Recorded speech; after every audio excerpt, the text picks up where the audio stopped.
Vous savez, ce qui me brise le cœur chaque fois que j'ouvre la porte de mon cabinet, c'est de voir ces femmes magnifiques, pleines de vie, d'expérience et de sagesse, entrer avec le regard baissé, comme si elles demandaient pardon d'exister, pardon d'être arrivées à 70 ans. Elles s'assoient devant moi et la première chose qu'elles me disent, presque en chuchotant, c'est qu'elles se sentent invisibles, inutiles, comme si leur vie était déjà terminée alors qu'il leur reste peut-être 30 ou 40 ans à vivre. 30 ans, vous vous rendez compte, c'est presque une vie entière qui attend encore d'être vécue et pourtant elles sont là, devant moi, convaincues que tout est fini, que plus personne ne les regarde, que plus personne ne les écoute, que leur valeur s'est évaporée avec leurs rides et leurs cheveux gris. Je me souviens de Françoise, une femme de 72 ans qui est venue me voir il y a quelques mois. Elle portait un pull gris informe, pas de maquillage, les cheveux tirés en arrière et elle m'a dit quelque chose que je n'oublierai jamais. Elle m'a dit, Christophe, je suis devenu un fantôme dans ma propre vie. Mon ex-mari vit avec une femme de 40 ans, mes enfants sont occupés avec leur propre famille et moi je passe mes journées à attendre que le temps passe. Je me regarde dans le miroir et je ne me reconnais plus. J'ai l'impression d'avoir disparu. Quand elle a terminé de parler, il y avait un silence lourd dans mon cabinet, un silence chargé de toute cette douleur, de toute cette perte d'identité que tant de femmes ressentent après 70 ans. Imaginez-vous un instant dans cette situation. Vous avez passé toute votre vie à prendre soin des autres, à construire une famille, à travailler, à donner le meilleur de vous-même et soudain, du jour au lendemain, vous avez l'impression que plus personne n'a besoin de vous. Vos enfants ont leur propre vie, votre mari vous a peut-être quitté pour une femme plus jeune ou pire encore, il est parti sans même vous donner d'explication. Vous vous réveillez le matin et vous vous demandez à quoi bon vous lever, à quoi bon vous habiller, à quoi bon continuer. Vous regardez votre corps qui a changé, votre visage qui porte les traces du temps et vous vous dites que vous n'êtes plus désirable, que vous n'êtes plus intéressante, que votre vie n'a plus de sens. C'est exactement ce que ressentent des millions de femmes en ce moment même pendant que je vous parle. Des femmes intelligentes, cultivées, sensibles, qui ont tant à offrir, mais qui se sont laissées convaincre par cette société, obsédée par la jeunesse, qu'elles ne valent plus rien après un certain âge. Et vous savez, ce qui est encore plus tragique, c'est que pendant qu'elles se laissent mourir à petit feu dans leur solitude, pendant qu'elles s'effacent progressivement de leur propre existence, la vie continue autour d'elles. Leur ex-mari refait sa vie, construit de nouveaux projets, voyage, rit, aime, pendant qu'elles restent enfermées dans leur appartement à ressasser le passé et à pleurer sur ce qu'elles ont perdu. Alors, avant d'aller plus loin, laissez-moi vous dire quelque chose de très important. Si vous vous reconnaissez dans ce que je viens de décrire, si vous sentez cette douleur sourde dans votre poitrine en m'écoutant, si vous avez l'impression que je parle de vous, alors restez avec moi parce que ce que je vais partager avec vous dans cette vidéo va littéralement transformer votre vie. Je ne parle pas de petits ajustements cosmétiques, je ne parle pas de recettes miracles ou de pensées positives superficielles, je parle d'outils concrets, scientifiquement prouvés, que j'ai développés et testés pendant plus de 30 ans de pratique clinique avec des milliers de patients, des outils qui ont permis à des femmes comme Françoise de retrouver non seulement leur joie de vivre, mais aussi leur pouvoir, leur sensualité, leur place dans le monde. Et d'ailleurs, si vous ne voulez pas rater les prochaines vidéos où je partage ces outils précieux qui peuvent transformer votre quotidien, croyez-moi, chaque vidéo est une pépite de sagesse pratique que vous pourrez appliquer immédiatement dans votre vie. Ne laissez pas passer cette opportunité de reprendre le contrôle de votre existence. Vous savez, quand je parle de vivre mieux après 70 ans, je ne parle pas de survie, je parle de vraiment vivre, de vibrer, de ressentir, de désirer et d'être désiré. Parce que contrairement à ce que cette société nous fait croire, la vie ne s'arrête pas à 70 ans, elle peut même devenir plus riche, plus profonde, plus authentique. Mais pour cela, il faut comprendre certaines choses fondamentales sur le fonctionnement de notre esprit, de notre corps et de nos relations. Laissez-moi vous raconter ce qui se passe dans le quotidien de la plupart des femmes après 70 ans. Le matin, elles se réveillent souvent seules dans un lit trop grand. Le premier réflexe, c'est de prendre leur téléphone pour vérifier si quelqu'un a pensé à elles, si leurs enfants ont envoyé un message, si une amie a proposé de prendre un café. La plupart du temps, il n'y a rien, ou juste des messages impersonnels, des notifications sans importance.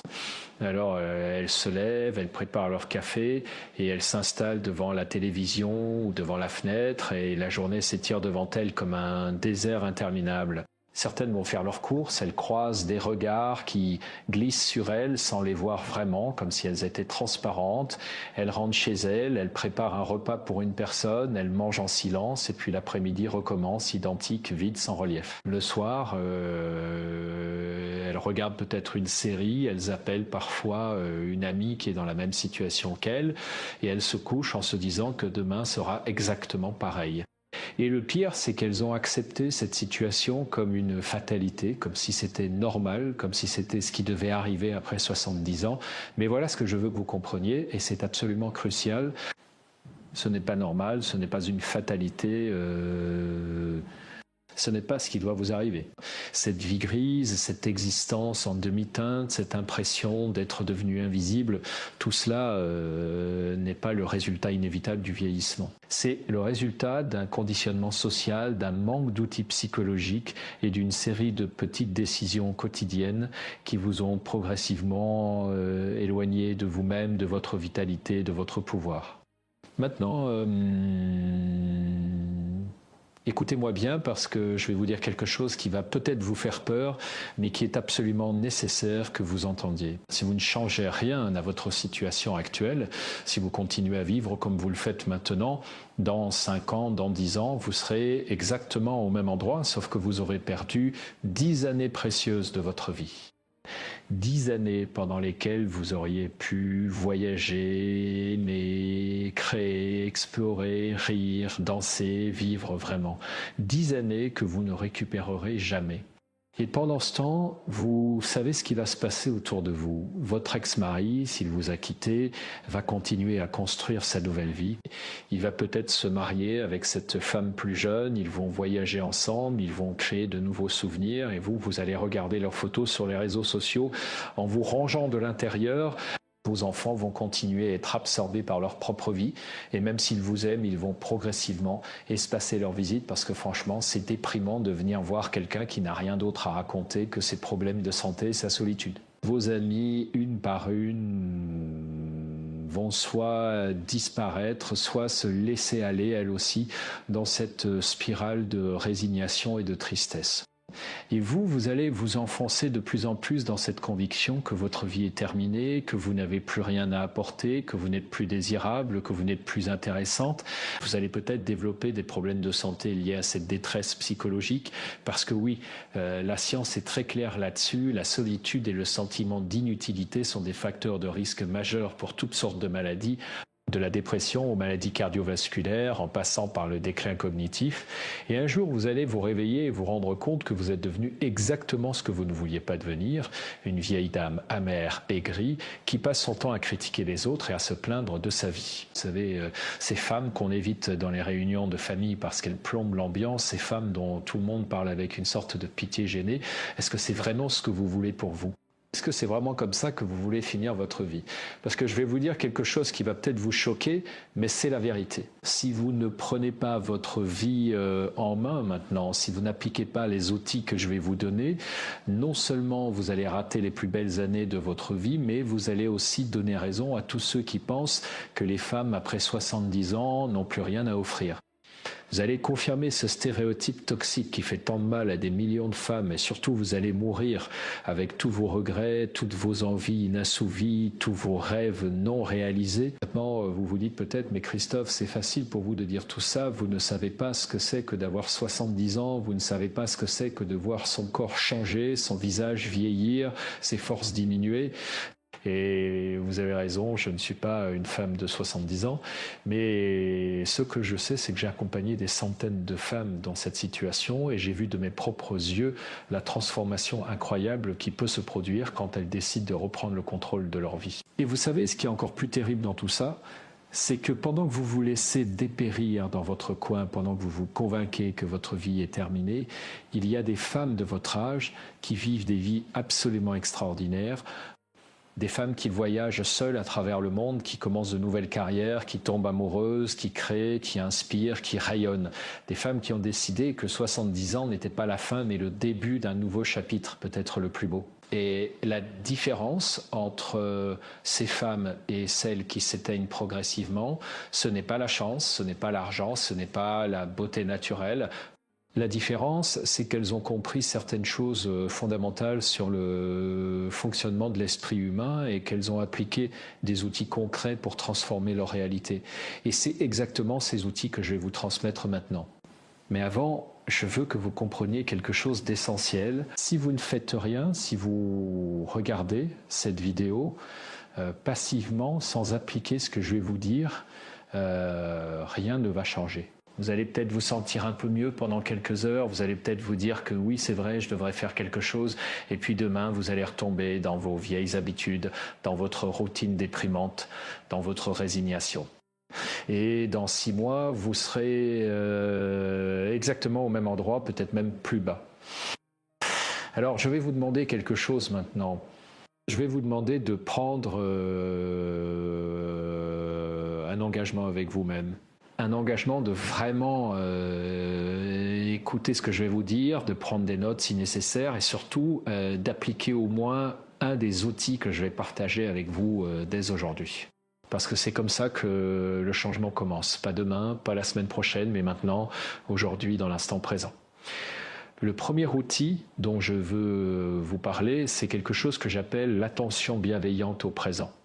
Vous savez, dans ma pratique de psychiatre et de thérapeute, j'ai constaté que la plupart des souffrances psychologiques viennent du fait que nous ne vivons pas dans le présent. Nous vivons soit dans le passé, en ressassant nos regrets, nos échecs, ce que nous avons perdu, soit dans le futur, en nous inquiétant de ce qui pourrait arriver, de notre santé qui va se dégrader, de notre mort qui se rapproche. Et pendant ce temps, le seul moment où nous pouvons vraiment vivre, le seul moment qui existe vraiment, c'est maintenant cet instant précis. Mais nous le ratons complètement parce que notre esprit est ailleurs. Je me souviens de Marie, une patiente de 75 ans qui passait ses journées à ruminer sur son divorce, qui avait eu lieu 10 ans auparavant. 10 ans, vous vous rendez compte, elle avait passé 10 années de sa vie à revivre encore et encore cette douleur, à se demander ce qu'elle aurait pu faire différemment, à imaginer comment sa vie aurait été si son mari ne l'avait pas quittée. Un jour, je lui ai demandé, Marie, qu'est-ce qui se passe dans votre vie en ce moment même? Pas il y a 10 ans, pas demain, mais maintenant. Elle m'a regardé avec des yeux ronds, comme si je lui avais posé une question complètement absurde. Et puis elle a réfléchi et elle s'est rendue compte qu'elle n'en avait aucune idée. Elle ne savait même pas si le soleil brillait dehors, elle ne se souvenait pas de ce qu'elle avait mangé au petit déjeuner, elle ne pouvait pas me dire la dernière fois qu'elle avait vraiment regardé un arbre, écouté le chant d'un oiseau, senti le vent sur sa peau. Elle vivait comme un fantôme, complètement déconnecté de la réalité présente, prisonnière de son passé. Et c'est exactement ce qui se passe pour la plupart des femmes après 70 ans. Elles sont tellement absorbées par ce qu'elles ont perdu, parce qu'elles ne sont plus, qu'elles ne voient pas ce qui est là maintenant devant elles. Elles ne voient pas les possibilités, les beautés, les joies simples qui sont disponibles à chaque instant. Alors voilà ce que je veux que vous fassiez, et c'est un exercice extrêmement simple mais incroyablement puissant. Plusieurs fois par jour, arrêtez-vous, même si ce n'est que pour 30 secondes, et portez votre attention sur ce qui se passe maintenant. Pas dans votre tête, pas dans vos pensées, mais dans votre expérience sensorielle directe. Qu'est-ce que vous voyez? Qu'est-ce que vous entendez? Qu'est-ce que vous sentez? Qu'est-ce que vous touchez? Qu'est-ce que vous touchez? Quel goût avez-vous dans la bouche? Par exemple, si vous êtes en train de boire un café, au lieu de le boire machinalement en pensant à autre chose, arrêtez-vous vraiment. Regardez la couleur du café, sentez son arôme, sentez la chaleur de la tasse dans vos mains, goûtez vraiment chaque gorgée, sentez la texture du liquide dans votre bouche, la façon dont il descend dans votre gorge. Vous voyez, c'est ça, vivre dans le présent. C'est ramener votre attention encore et encore à ce qui est là maintenant. Et vous savez, ce qui est extraordinaire avec cet exercice, c'est que quand vous commencez à le pratiquer régulièrement, vous découvrez que la vie est infiniment plus riche que ce que vous pensiez. Vous découvrez que même les choses les plus simples, les plus banales, contiennent une profondeur, une beauté que vous n'aviez jamais remarquée. Et progressivement, vous sortez de cette prison mentale où vous étiez enfermé, vous redevenez vivante, présente, connectée à la réalité. Mais attention, et c'est très important, je ne vous dis pas de nier vos émotions difficiles, je ne vous dis pas de faire comme si tout allait bien quand ce n'est pas le cas.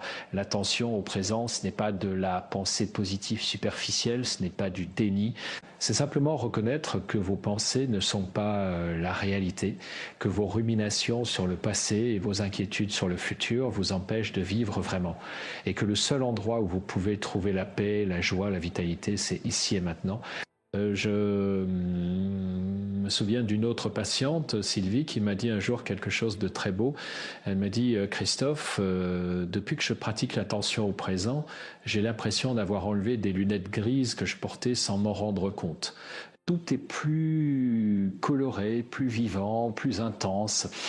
Je me suis rendu compte que je n'avais pas vraiment regardé le ciel depuis des années, que je n'avais pas vraiment écouté de la musique, que je n'avais pas vraiment goûté ma nourriture. J'étais là physiquement, mais j'étais absente. Et vous savez ce qui s'est passé pour Sylvie après quelques mois de pratique régulière? Elle a commencé à sortir davantage, elle a rejoint un club de lecture, elle a recommencé à s'habiller avec soin, à se maquiller, non pas pour plaire aux autres, mais parce qu'elle avait recommencé à se voir elle-même, à exister à ses propres yeux. Et progressivement, les gens ont commencé à la remarquer, à être attirés par cette énergie nouvelle qu'elle dégageait.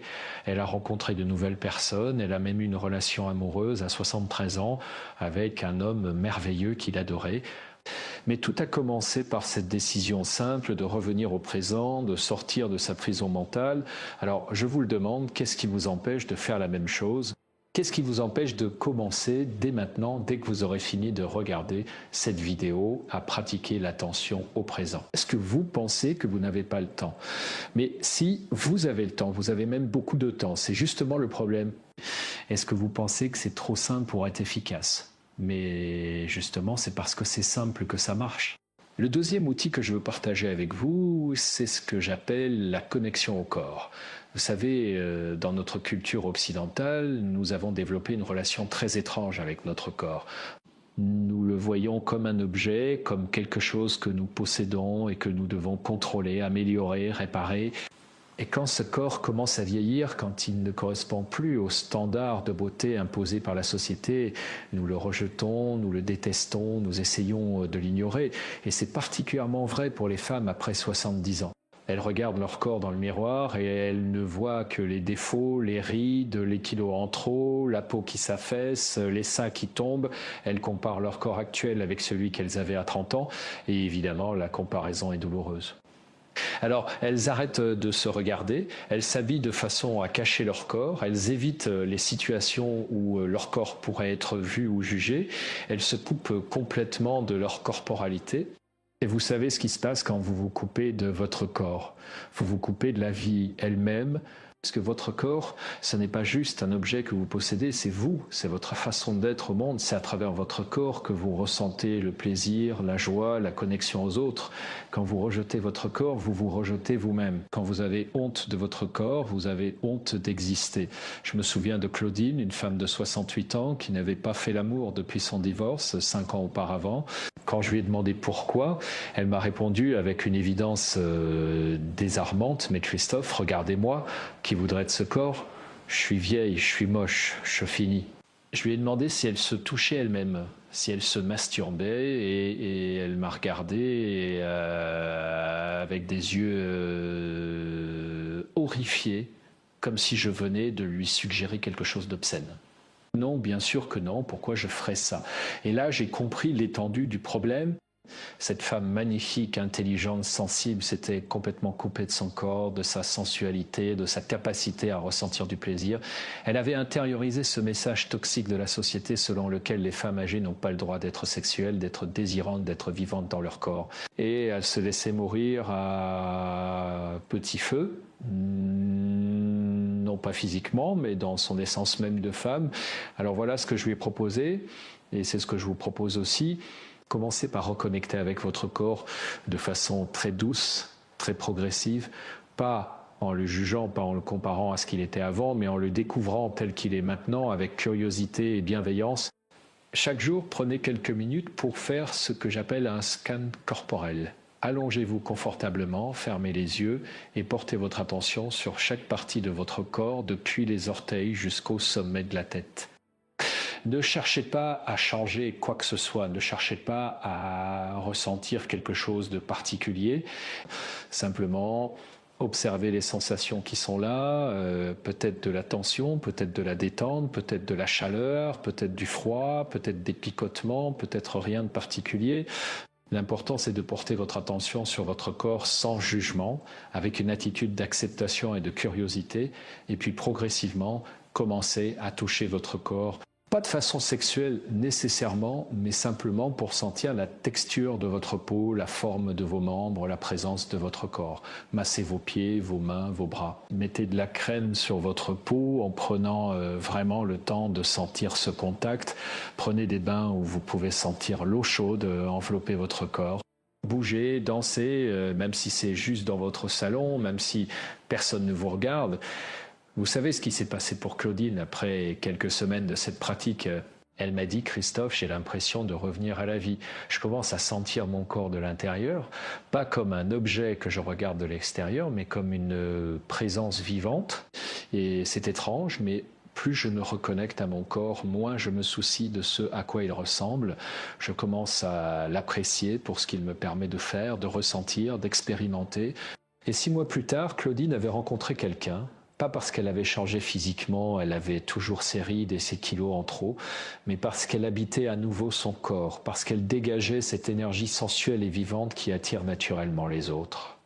Et elle m'a dit quelque chose de très beau. Elle m'a dit, vous savez Christophe, je me rends compte maintenant que pendant toutes ces années où je pensais que personne ne me désirait, en réalité c'est moi qui ne me désirais pas moi-même.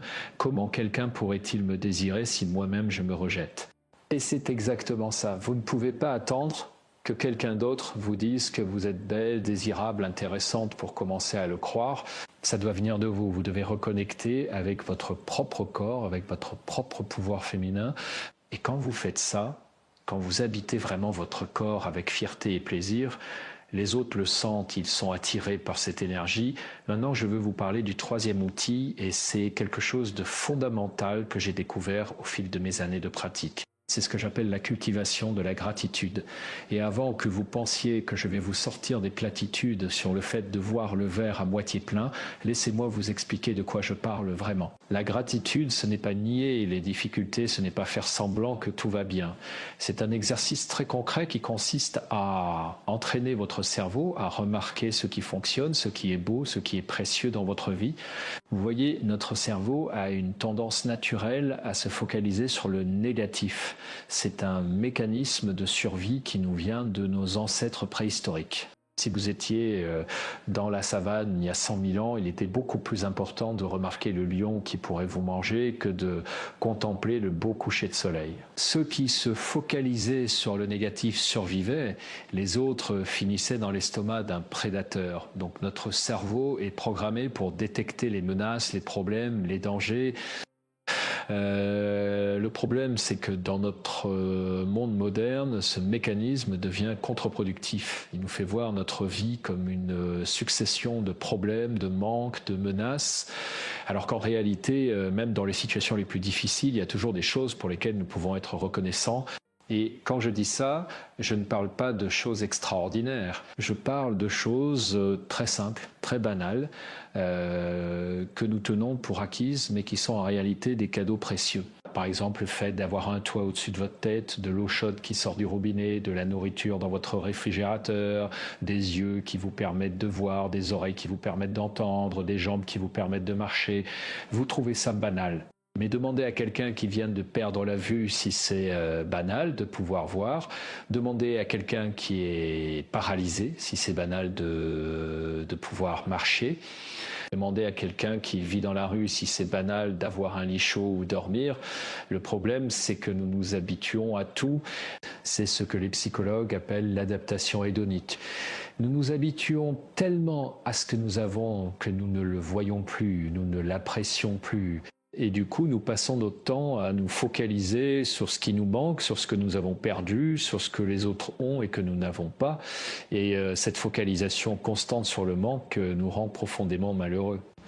Alors voilà ce que je veux que vous fassiez, et c'est un exercice qui a été testé scientifiquement et qui a montré des résultats absolument remarquables sur le bien-être psychologique. Chaque soir, avant de vous coucher, prenez un cahier et notez 3 choses pour lesquelles vous êtes reconnaissante aujourd'hui. 3 choses, pas plus, pas moins, et soyez spécifiques. Ne dites pas juste je suis reconnaissante pour ma santé. Dites plutôt je suis reconnaissante d'avoir pu marcher dans le parc ce matin et de sentir le soleil sur mon visage. Ne dites pas juste je suis reconnaissante pour mes enfants. Dites plutôt je suis reconnaissante que ma fille m'ait appelée aujourd'hui et qu'on ait ri ensemble pendant 10 minutes. Vous voyez la différence. Plus vous êtes spécifique, plus vous revivez l'expérience, plus vous ancrez cette émotion positive dans votre cerveau. Et ce qui est extraordinaire, c'est que quand vous faites cet exercice régulièrement, votre cerveau commence à changer, il commence à chercher activement des choses pour lesquelles être reconnaissant pendant la journée. Je me souviens de Martine, une patiente de 74 ans qui était profondément déprimée quand elle est venue me voir. Elle venait de perdre son mari après 50 ans de mariage. Ses enfants vivaient à l'étranger. Elle se sentait complètement seule et abandonnée. Elle passait ses journées à pleurer et à regarder des photos de son mari. Je lui ai proposé de faire cet exercice de gratitude et au début, elle m'a regardé comme si j'étais fou. Christophe, vous vous moquez de moi, de quoi je devrais être reconnaissante, j'ai tout perdu. Mais je lui ai demandé de me faire confiance et d'essayer pendant une semaine, juste une semaine. Des premiers jours, c'était très difficile pour elle. Elle notait des choses très basiques, presque mécaniquement. Je suis reconnaissante d'avoir mangé, je suis reconnaissante d'avoir dormi, je suis reconnaissante d'être en vie. Mais progressivement, quelque chose a commencé à changer, elle a commencé à remarquer des petites choses qu'elle n'avait jamais vues avant. La gentillesse de la caissière au supermarché, le sourire d'un enfant dans la rue, le chant d'un oiseau le matin. Et après un mois, quand elle est revenue me voir, je n'en croyais pas mes yeux. Ce n'était plus la même personne. Elle avait les yeux brillants, elle souriait, elle portait une jolie robe. Elle m'a dit « Christophe, vous ne pouvez pas imaginer ce qui s'est passé ». Cet exercice a complètement changé ma façon de voir ma vie. Je me suis rendu compte que même si j'ai perdu mon mari, il me reste tellement de choses précieuses. J'ai ma santé, j'ai mes souvenirs merveilleux avec lui, j'ai mes enfants, même s'ils sont loin, j'ai des amis, j'ai la beauté du monde autour de moi. Je me sens tellement plus riche qu'avant, et vous savez ce qui est encore plus extraordinaire. Martine a commencé à tirer des opportunités dans sa vie. Elle a rejoint un groupe de soutien pour les veuves, elle s'est fait de nouvelles amies, elle a commencé à faire du bénévolat dans une association qui aide les personnes âgées isolées. Et en aidant les autres, elle a trouvé un nouveau sens à sa vie. Tout ça a commencé par ce simple exercice de noter 3 choses chaque soir pour lesquelles elle était reconnaissante. Alors je vous pose la question, qu'est-ce qui vous empêche de faire la même chose? Est-ce que vous pensez que votre situation est tellement terrible qu'il n'y a vraiment rien pour lequel être reconnaissant? Mais je peux vous garantir que si vous cherchez vraiment, vous allez trouver, même dans les situations les plus difficiles, il y a toujours des petites lumières, des petites grâces. Et quand vous commencez à les remarquer, quand vous commencez à les apprécier, elles se multiplient. C'est comme si l'univers répondait à votre attention. Maintenant, le 4e outil dont je veux vous parler, c'est quelque chose qui va peut-être vous surprendre. C'est la cultivation de relations authentiques. Vous savez, une des plus grandes souffrances des femmes après 70 ans, c'est la solitude. Mais ce que j'ai découvert dans ma pratique, c'est que la solitude n'est pas vraiment une question de quantité de contacts sociaux. Vous pouvez être entouré de gens et vous sentir profondément seul. Et vous pouvez avoir très peu de contacts, mais vous sentir profondément connecté. La vraie question, ce n'est pas combien de personnes vous connaissez, c'est la qualité de vos relations. Est-ce que vous avez des relations authentiques, profondes, où vous pouvez vraiment être vous-même, où vous pouvez partager ce que vous ressentez vraiment, où vous êtes vu et entendu? Ou est-ce que vous avez juste des relations superficielles, des conversations polies sur la météo et la santé, des échanges vides de sens? Je me souviens de Geneviève, une patiente de 76 ans, qui me disait qu'elle voyait beaucoup de monde. Elle allait à des clubs, elle participait à des activités, elle avait des dizaines de connaissances, mais elle se sentait terriblement seule. Un jour, je lui ai demandé, Geneviève, avec combien de ces personnes vous pouvez vraiment être vous-même, avec combien vous pouvez parler de vos peurs, de vos tristesses, de vos désirs profonds. Elle a réfléchi longtemps et puis elle m'a répondu avec aucune. Et là, j'ai compris le problème. Geneviève passait son temps à jouer un rôle, à porter un masque. Elle montrait toujours une façade joyeuse, positive. Elle ne parlait jamais de ses vraies émotions, de ses vraies difficultés. Elle pensait que si elle montrait sa vulnérabilité, les gens la rejetteraient, la jugeraient, ne voudraient plus la voir. Alors, elle gardait tout pour elle et elle se sentait terriblement seule au milieu de tous ces gens. Alors, je lui ai proposé quelque chose qui lui a fait très peur. Je lui ai proposé de commencer à être vrai, authentique, vulnérable avec au moins une personne, de choisir quelqu'un en qui elle avait confiance et de partager vraiment ce qu'elle ressentait, sans filtre, sans masque. Au début, elle était terrorisée. Elle me disait, mais Christophe, si je fais ça, elle va me prendre pour une faible, pour une dépressive, elle ne voudra plus me voir. Je lui ai dit, peut-être, c'est possible. Mais peut-être aussi qu'elle va se sentir honorée de votre confiance, qu'elle va elle aussi oser être vraie avec vous et que vous allez créer une vraie connexion. Et c'est exactement ce qui s'est passé. Geneviève a choisi une de ses connaissances avec qui elle sentait une certaine affinité. Et un jour, au lieu de la conversation habituelle sur la météo, elle a dit, écoute, je peux te dire quelque chose de vrai. Je me sens très seul en ce moment. J'ai l'impression que je vois beaucoup de monde, mais que personne ne me connaît vraiment. Et tu sais ce qui s'est passé L'autre femme a eu les larmes aux yeux et elle a dit oh mon Dieu, moi aussi, je pensais que j'étais la seule. Et à partir de ce moment-là, elles ont développé une vraie amitié profonde, authentique. Elles se voyaient moins souvent que Geneviève voyait ses autres connaissances, mais ces moments étaient infiniment plus nourrissants. Elles pouvaient parler de tout, rire ensemble, pleurer ensemble, se soutenir mutuellement. Et Geneviève m'a dit quelque chose de très beau. Elle m'a dit Christophe, j'ai compris que j'avais passé toute ma vie à essayer d'être aimé, en montrant une version parfaite de moi-même. Mais en réalité, on ne peut être aimé que quand on est vrai, quand on montre aussi nos failles, nos peurs, nos imperfections. Et c'est tellement vrai. Vous savez, ce qui crée vraiment la connexion entre les êtres humains, ce n'est pas la perfection, c'est la vulnérabilité partagée. C'est quand nous osons montrer qui nous sommes vraiment.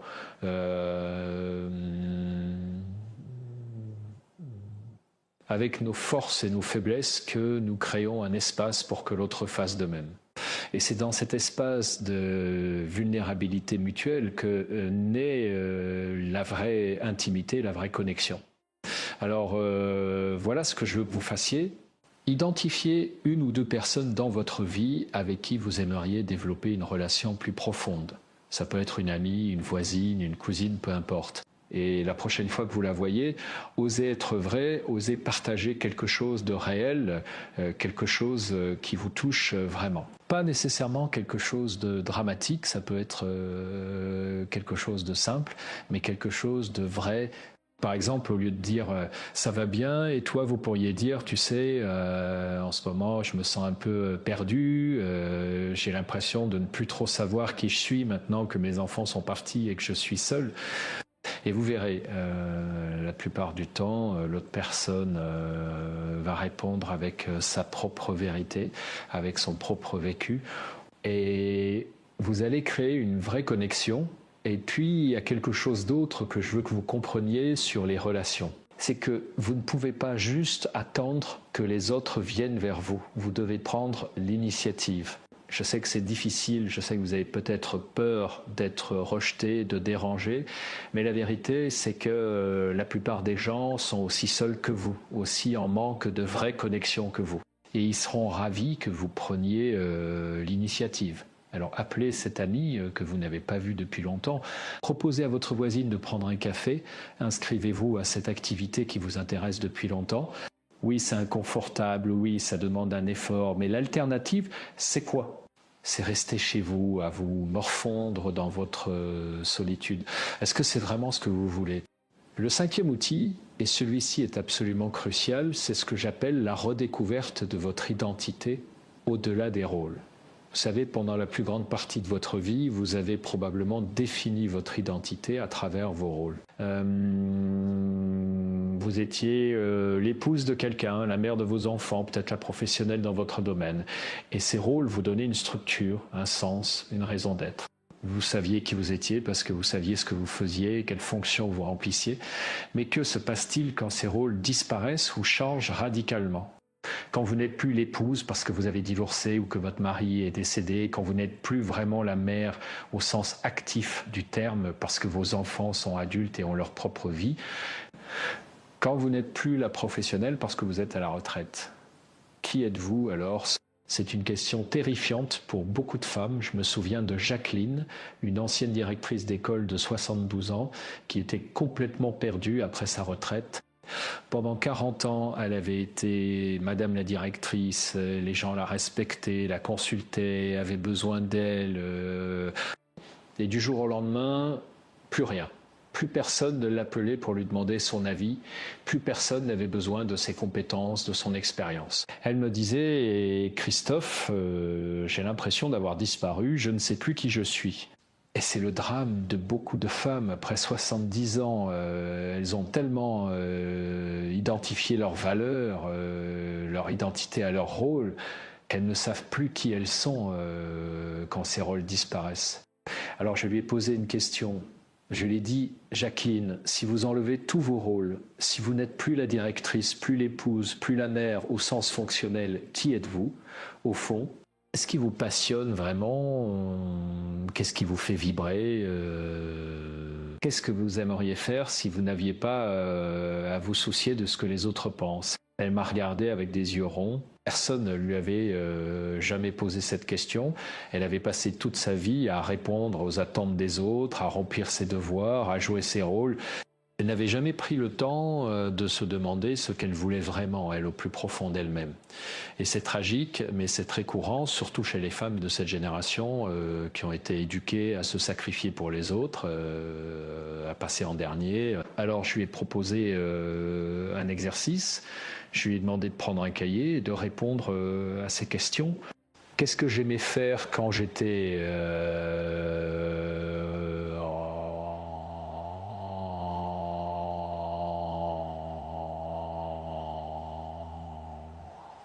Qu'est-ce que j'aimais faire quand j'étais enfant, avant que le monde me dise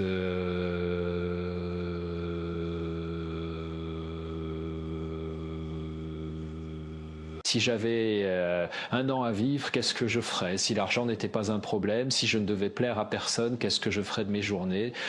Au début, Jacqueline avait du mal à répondre, mais progressivement, des choses ont commencé à émerger. Elle se souvenait qu'enfant, elle adorait peindre, elle passait des heures à dessiner, à créer des couleurs, à imaginer des mondes.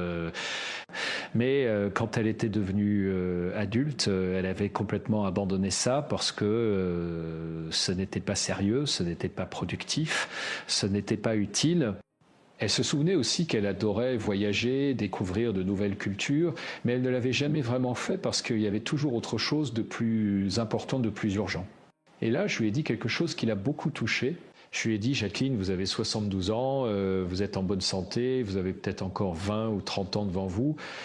Vous allez vraiment passer ces années à regretter ce que vous n'avez pas fait, ou vous allez enfin vous donner la permission d'être qui vous êtes vraiment, de faire ce qui vous passionne vraiment. Qu'est-ce qui vous en empêche maintenant ? Vous n'avez plus d'obligation, vous n'avez plus à plaire à personne. C'est votre moment. Et vous savez ce qui s'est passé ? Jacqueline s'est inscrite à des cours de peinture. Au début, elle était terrifiée. Elle se disait qu'elle était trop vieille, qu'elle n'avait pas de talent, que les autres allaient la juger. Mais elle y est allée quand même. Et elle a découvert quelque chose d'extraordinaire. Quand elle peignait, elle entrait dans un état de flow, de présence totale, où elle oubliait complètement le temps, où elle se sentait complètement vivante, complètement elle-même. Et puis, elle a commencé à organiser des voyages, d'abord des petits voyages en France, puis plus loin. Elle est allée au Maroc en Italie, en Grèce. Elle voyageait seule et au début ça lui faisait peur, mais elle a découvert qu'elle adorait ça. Elle rencontrait des gens, elle découvrait des cultures, elle se sentait libre, aventureuse, vivante. Et progressivement, elle a reconstruit son identité, non plus basée sur ses rôles, mais sur ses passions, sur ce qui la faisait vraiment vibrer.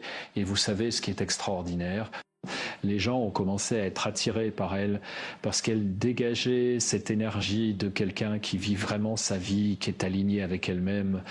Elle a rencontré de nouveaux amis dans ses cours de peinture. Elle a eu des aventures romantiques pendant ses voyages. À 75 ans, elle me disait qu'elle n'avait jamais été aussi heureuse de toute sa vie. Alors je vous pose la question, qui êtes-vous au-delà de vos rôles? Qu'est-ce qui vous passionne vraiment? Qu'est-ce que vous aimeriez faire si vous n'aviez pas peur, si vous ne vous souciez pas du jugement des autres? Parce que maintenant, c'est le moment, vous n'avez plus à plaire à personne, vous n'avez plus à répondre aux attentes des autres. C'est votre moment de vivre enfin pour vous, de découvrir qui vous êtes vraiment, de faire ce qui vous fait vraiment vibrer. Le sixième outil, et celui-ci va peut-être vous surprendre, c'est la cultivation de la contribution. Vous savez, une des plus grandes sources de sens et de bonheur dans la vie humaine, c'est le sentiment de contribuer à quelque chose de plus grand que soi, de se sentir utile, d'avoir un impact positif sur le monde.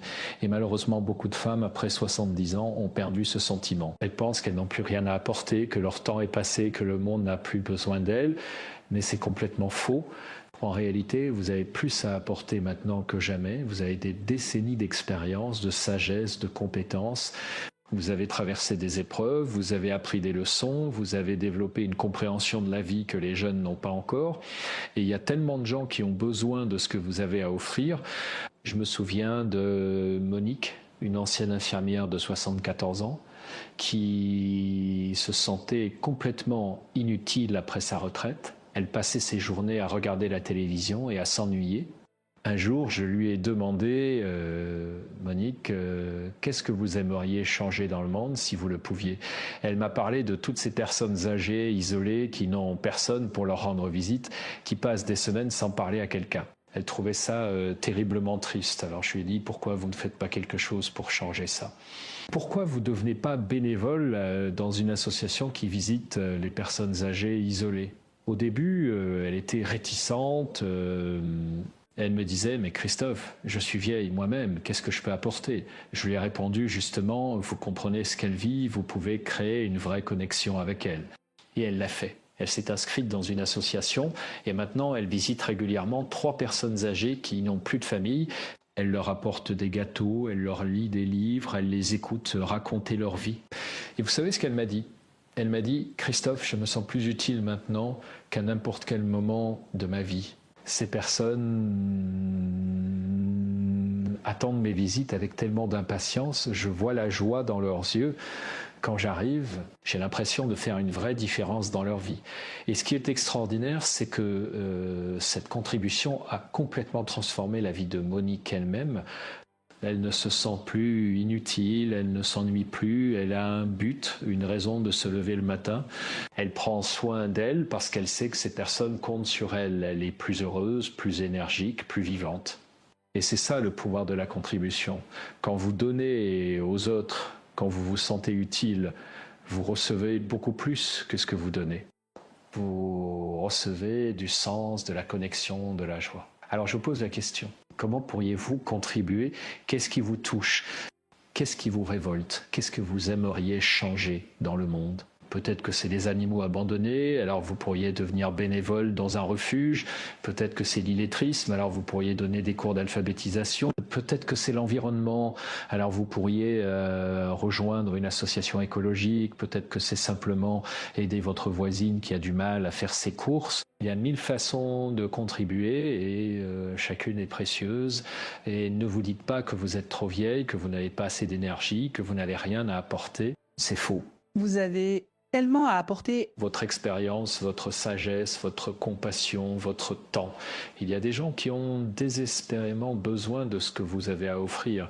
Alors donnez-le, non pas par sacrifice, non pas par devoir, mais parce que ça va enrichir votre propre vie de façon incroyable. Et maintenant, le 7e et dernier outil, et c'est peut-être le plus important de tous, c'est ce que j'appelle l'acceptation radicale de l'impermanence. Vous savez, une des plus grandes sources de souffrance dans la vie humaine, c'est notre refus d'accepter que tout change, que rien n'est permanent, que nous vieillissons, que nous allons mourir. Nous passons une énergie folle à essayer de figer le temps, à nous accrocher à ce qui était, à refuser ce qui est. Et c'est particulièrement vrai pour les femmes après 70 ans.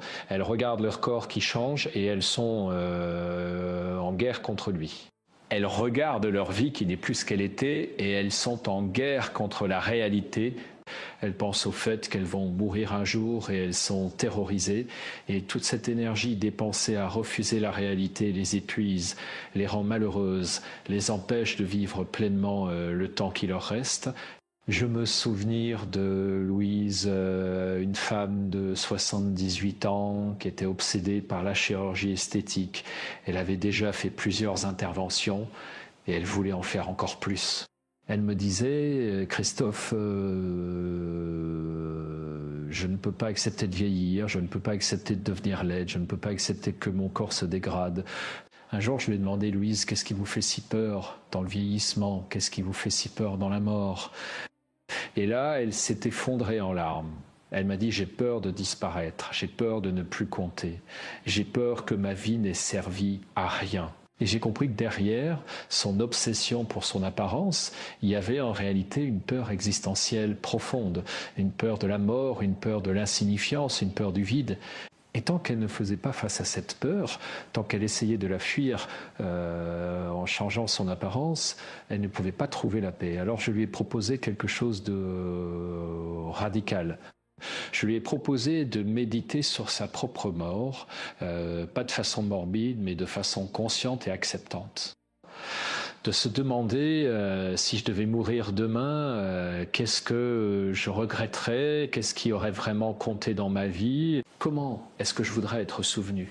Au début, elle trouvait ça terrifiant. Mais progressivement, quelque chose a changé. Elle s'est rendue compte que ce qui comptait vraiment dans sa vie, ce n'était pas son apparence, ce n'était pas le nombre de rides qu'elle avait ou n'avait pas, c'était les relations qu'elle avait eues, les moments de joie qu'elle avait vécus, les personnes qu'elle avait aidées, l'amour qu'elle avait donné et reçu. Elle s'est rendue compte que toute cette énergie qu'elle mettait à lutter contre son vieillissement, elle aurait pu la mettre à vivre vraiment, à créer des souvenirs précieux, à approfondir ses relations, à faire ce qui la passionnait. Et progressivement, elle a lâché prise. Elle a arrêté les chirurgies esthétiques. Elle a commencé à accepter son corps tel qu'il était, avec ses rides, ses taches, ses imperfections. Et vous savez ce qui est extraordinaire ? En acceptant son vieillissement, en faisant la paix avec l'impermanence, elle est devenue plus belle. Pas d'une beauté artificielle et figée, mais d'une beauté authentique, lumineuse, qui venait de l'intérieur.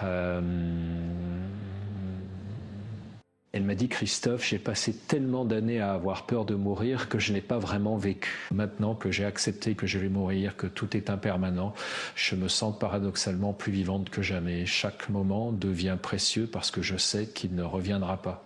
Chaque coucher de soleil, chaque conversation avec une amie, chaque tasse de café, tout devient extraordinaire parce que je sais que c'est éphémère. Et c'est ça le paradoxe de l'acceptation de l'impermanence. Quand vous acceptez vraiment que tout change, que vous allez vieillir, que vous allez mourir, vous arrêtez de gaspiller votre énergie à lutter contre l'inévitable et vous pouvez enfin vivre pleinement le moment présent. Vous pouvez savourer chaque instant parce que vous savez qu'il est précieux, qu'il est unique, qu'il ne reviendra jamais. Alors voilà ce que je veux que vous fassiez. Prenez un moment, peut-être ce soir, dans le calme et méditez sur votre propre mort. Je sais que ça peut sembler effrayant, mais faites-le quand même. Imaginez que vous êtes à la fin de votre vie, que vous regardez en arrière. Qu'est-ce qui aurait vraiment compté? Ce que vous auriez voulu faire et que vous n'avez pas fait. Quelle relation auriez-vous voulu approfondir? Quelles expériences auriez-vous voulu vivre? Et puis demandez-vous, qu'est-ce qui m'empêche de faire ces choses maintenant? Qu'est-ce qui m'empêche de vivre pleinement aujourd'hui? Parce que vous savez, la mort n'est pas quelque chose qui va arriver dans un futur lointain. La mort est là maintenant, à chaque instant, chaque jour qui passe, c'est un jour de moins. Chaque moment que vous gaspillez à ruminer, à vous plaindre, à avoir peur, c'est un moment que vous ne récupérerez jamais. Alors arrêtez de reporter votre vie à plus tard. Arrêtez d'attendre que les conditions soient parfaites, que vous soyez plus jeune, plus belle, plus riche, plus en forme. Les conditions ne seront jamais parfaites. Le seul moment où vous pouvez vivre, c'est maintenant. Alors vivez vraiment, pleinement, intensément. Appelez cette personne que vous aimez et dites-lui que vous l'aimez. Faites ce voyage que vous rêvez de faire depuis des années.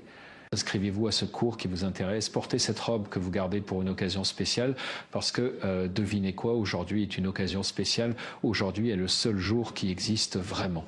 Vous savez, j'ai accompagné beaucoup de personnes en fin de vie et je peux vous dire une chose, personne jamais ne regrette de ne pas avoir été plus belle, de ne pas avoir eu plus d'argent, de ne pas avoir eu une maison plus grande. Ce que les gens regrettent, c'est de ne pas avoir osé être eux-mêmes, de ne pas avoir dit « je t'aime » assez souvent, de ne pas avoir pris de risques, de ne pas avoir vraiment vécu. Alors ne faites pas cette erreur. Ne passez pas les années qui vous restent à regretter le passé et à avoir peur du futur. Vivez maintenant. Soyez présente, soyez authentique, soyez courageuse, parce que vous savez quoi, vous êtes extraordinaire, vous avez survécu à tellement de choses, vous avez une force, une sagesse, une profondeur que vous ne réalisez même pas. Et le monde a besoin de vous, pas de la version parfaite et sans ride de vous, mais de vous, vraiment vous, avec toute votre complexité, toute votre humanité, toutes vos imperfections. Parce que c'est ça qui est beau, c'est ça qui est réel, c'est ça qui touche les autres. Alors voilà, je vous ai donné 7 outils. L'attention bienveillante au présent, la connexion au corps, la cultivation de la gratitude, la création de relations authentiques, la redécouverte de votre identité au-delà des rôles, la cultivation de la contribution et l'acceptation radicale de l'impermanence. 7 outils simples mais puissants qui peuvent transformer votre vie si vous les appliquez vraiment. Mais maintenant, c'est à vous de jouer. Parce que vous pouvez regarder cette vidéo, vous pouvez trouver ça intéressant, vous pouvez même être d'accord avec tout ce que j'ai dit, mais si vous ne passez pas à l'action, rien ne va changer. Vous allez retourner à votre vie habituelle, à vos habitudes déprimantes, à votre résignation. Et dans 6 mois, vous serez exactement au même endroit, peut-être même plus bas. Alors je vais vous demander quelque chose maintenant. Je vais vous demander de choisir un de ces 7 outils, un seul, et de vous engager à le pratiquer pendant une semaine, juste une semaine. Choisissez celui qui vous parle le plus, celui qui résonne le plus avec votre situation. Peut-être que c'est l'attention au présent, peut-être que c'est la connexion au corps, peut-être que c'est la gratitude. Peu importe, choisissez-en un et engagez-vous à le pratiquer chaque jour pendant une semaine. Et vous savez ce qui va se passer, vous allez commencer à avoir des changements. Peut-être de petits changements au début, mais des changements quand même, vous allez vous sentir un peu mieux, un peu plus vivante, un peu plus présente. Et ces petits changements vont vous donner envie de continuer, d'approfondir, d'ajouter un autre outil. Et progressivement, votre vie va se transformer. Je ne vous promets pas que ce sera facile. Je ne vous promets pas que vous n'aurez plus jamais de moments difficiles, de tristesse, de peur, mais je vous promets que si vous appliquez ces outils, vous aurez les ressources pour traverser ces moments difficiles. Vous ne serez plus à la merci de vos émotions, de vos pensées, des circonstances extérieures. Vous aurez un ancrage intérieur, une force, une résilience, et vous savez ce qui est le plus beau dans tout ça, c'est que quand vous commencez à vivre vraiment, quand vous habitez pleinement votre vie, vous devenez une inspiration pour les autres. Vos enfants vous regardent différemment. Vos amis sont inspirés par votre transformation. Vous devenez un modèle de ce qu'il est possible de vivre après 70 ans. Vous montrez qu'il n'y a pas d'âge pour renaître, pour se réinventer, pour vivre pleinement. Et peut-être qui sait que votre ex-mari va vous regarder et se dire qu'est-ce qui s'est passé, elle est tellement différente, tellement vivante, tellement désirable. Peut-être qu'il va regretter de vous avoir quitté. Ou peut-être pas, mais franchement, à ce moment-là, vous en ficherez complètement parce que vous serez tellement occupé à vivre votre vie extraordinaire, à savourer chaque moment, à créer de nouvelles relations, à explorer de nouvelles passions, que vous n'aurez plus de temps à perdre avec quelqu'un qui n'a pas su voir votre valeur. Vous savez, j'ai vu tellement de femmes se transformer dans mon cabinet, des femmes qui arrivaient le regard éteint, le dos courbé, la voix faible, convaincues que leur vie était finie. Et quelques mois plus tard, je les revoyais complètement différentes, le regard brillant, le sourire aux lèvres, la voix assurée, débordante de projets et d'énergie.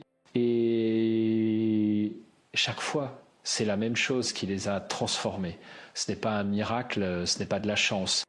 La décision de reprendre leur vie en main, d'appliquer des outils concrets, de passer à l'action. Alors maintenant, je vais vous poser une question très directe. Est-ce que vous allez faire partie de ces femmes qui se transforment, qui renaissent, qui vivent vraiment, ou est-ce que vous allez faire partie de celles qui regardent cette vidéo, qui trouvent ça intéressant, mais qui ne font rien et qui continuent à s'enfoncer dans leur tristesse et leur résignation? Le choix est entre vos mains. Personne ne peut le faire à votre place. Et je vais être honnête avec vous. La plupart des gens ne vont rien faire. La plupart des gens vont regarder cette vidéo, peut-être même la trouver inspirante, et puis ils vont retourner à leurs vieilles habitudes, parce que c'est plus facile, c'est plus confortable de rester dans ce qu'on connaît, même si c'est douloureux, que de prendre le risque de changer. Le changement demande du courage, de l'effort, de la persévérance, mais vous savez quoi? Je crois que vous n'êtes pas comme la plupart des gens. Je crois que si vous avez regardé cette vidéo jusqu'ici, si vous êtes encore là après plus de 7 heures, c'est que vous avez quelque chose de spécial. C'est que vous avez cette flamme en vous qui refuse de s'éteindre. Cette flamme qui dit non, je ne vais pas me résigner, je ne vais pas me laisser mourir à petit feu, je veux vivre vraiment, je vais être pleinement moi-même. Alors, nourrissez cette flamme, protégez-la, faites-la grandir, parce que c'est elle qui va vous sauver. C'est elle qui va vous ramener à la vie, et vous savez ce que je pense.